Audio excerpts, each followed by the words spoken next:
So this morning I came in, so I'm like, you know what? I think Apple is going to change composure. And it was so weak. It was weak last week. There was a big 40 million share S&P rebalance. I'm like, today that might change. So I'm going to go out on a limb and buy a little bit here at 104, but I'm going to wait for it to reclaim 106 and do a red dog reversal before I get into a tier 2 or tier 3. So if you go to Apple, what a move, right? We need to have tactics when things change. Here, when you had your pro earnings gap and it held above it, this was your swing long. And then when it came back to the 8 day and held it each time, it was a momentum long, even using a tier system where it got extended, it held again. On this day, it changed. This was your first day. You opened up, you didn't hold the prior high, you had a bearish reversal, then it broke the 8 day right there.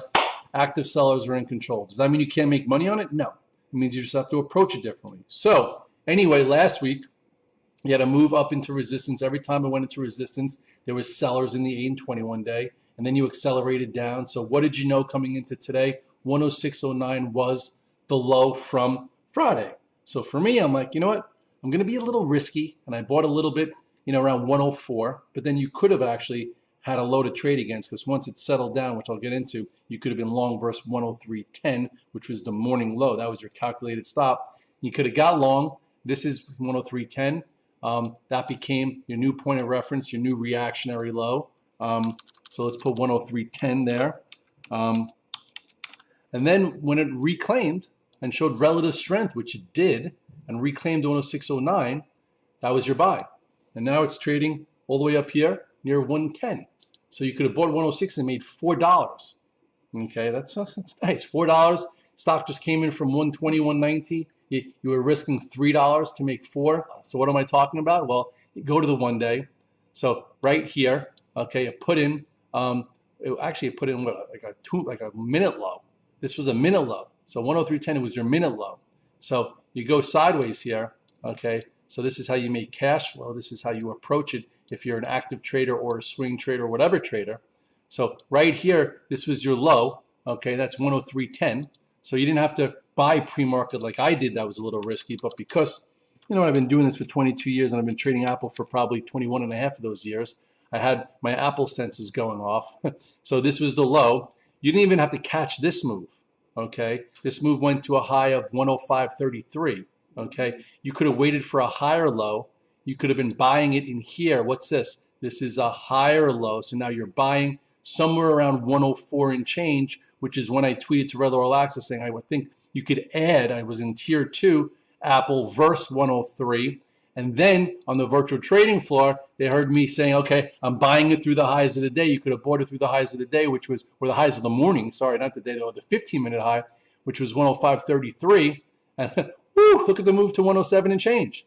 And then you could have taken some off, which is what I did. What a nice trade. What a nice anticipation, or waiting for a signal. What's a signal? Well, look where this was a higher low. I wonder where the SPYs were, okay, when Apple made a higher low right there. If you look at the SPYs was making a lower low. So look at that. Right around 941, the SPYs were making the lower low, okay? And Apple, for the first time in a while, same time, was making a higher low.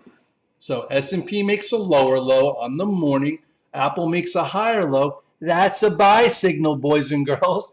That's what you're waiting for. So if you anticipated, buying in the hole like I did, or waited right here, this was your size. This is your, okay, Apple, finally. It was relatively weaker all last week. Here's my signal. That's what Red Dog was talking about. Let me get in there. And you could have been in tier 1 here. Just say you were in 1,000 shares of tier 1. All of a sudden through here, you added another 1,000 shares, and then it goes to fill the gap. Maybe you're back at 1,000, and then it holds here. Maybe you're adding 500. Then you're selling that at 500. Then you still have 1,000, and you made 3.5 points on 1,000 shares and used your tier system. And then later in the day, it actually gave you a trade. Why? Because this was the high of the day, right? Here's the high of the day. So the high of the day later in the day means something, okay? So you put this chart together now, and you consolidate it. All of a sudden, you go sideways. If people were short Apple, when do they have to cover? Usually they cover when it takes out the high of the day. So right here was the high of the day. Boom. So I stayed in what I was comfortable all day, and then I even bought through the highs of the day. I think I was on Fox Business and I was still buying it. Anyway, I did sell some. I'm only in tier 1 overnight. I'm never in the same amount as I had intraday because I want to book my trade intraday, my cash, so I keep a little risk overnight just in case you get upside follow through. If you go back here to, the chart, you go to the 1 year, and you'll see that, Apple does, in my humble opinion, have some room if it wants to, maybe back into this 113 area, and then that'll be some big resistance if the market wants to get a little bit upside follow through. If we want to test what I just showed you guys in the S&P cash, which would be a retest of maybe 33.28. If we get a retest of 33.28, Apple's probably going to be, 112 and change if China doesn't come out overnight and ban them. I'm not saying they can do that, but that's one of the risks in Apple is that friggin' China comes out and says, oh, we're going to ban, Apple products. But anyway, that's that.